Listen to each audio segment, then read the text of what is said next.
Did Deepwoken fail to live up to the hype built by Verse 2 and carried on through 2023? For a lot of players, the lack of significant content updates in 2023 was extremely disappointing. A lot of the community, including content creators, were anticipating the release of Conquest no later than mid-fall, with many even anticipating and hopeful for the release of world events going into late December to essentially correlate with the historic drop of Verse 2 last December. Now, it's understandable that a lot of people would be upset by this and feel as though the developers let us down and stopped trying as hard as they have in the past. I would argue that when you look at Deepwoken's development from a full timeline standpoint, with all of the context, this really was a great year for the game, and it is setting us up for an incredible 2024. So unfortunately, the undeniable truth is that Deepwoken probably released sooner than it should have. A lot of Verse 1 could be categorized as testing. And we could see that with just how much the game had changed. Now, there were notable content updates in Verse 1, such as the Trial of One, Hell Mode, and of course it was capped off with the Verse 2 update. A lot of these things, though, were supplementing the genuine lack of content and the genuine lack of quality of life changes within the game. Verse 2 completely changed how Deepwoken played. The progression, the combat, the exploration, so much was different. And that's a little easier when it comes from a developer standpoint. Just think about it in your own life. It's much, much easier to just say, here's a problem, let's fix it, opposed to creating an entirely new idea, fleshing it out, and bringing it to life. A lot of the content we saw in Verse 1, I would argue, was more just fixing what should have been in the game prior to release. Now, when we do look at 2023, while it does seem like we are missing a significant amount of content, that's not entirely true.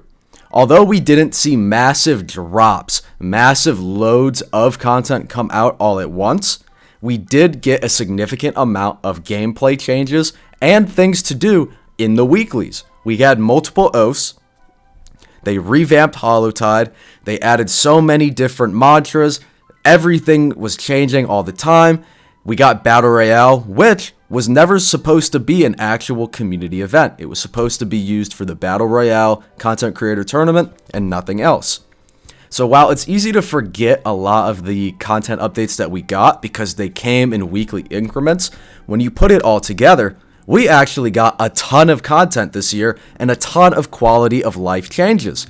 That's more evident than ever when you look at the historic player count of Deepwoken. When you look back at Verse 1, leading up to the release of Verse 2, the summer of 2022, the game was in a terrible state. There were days where the game hardly peaked at 3.7k players. The game was on the verge of dying because it simply wasn't fun. The progression wasn't fun, there was not a lot to do, and when you look at the game today, we're now averaging 16,000 players daily, even outside of a lot of kids' Christmas break, because the game has been so much more enjoyable.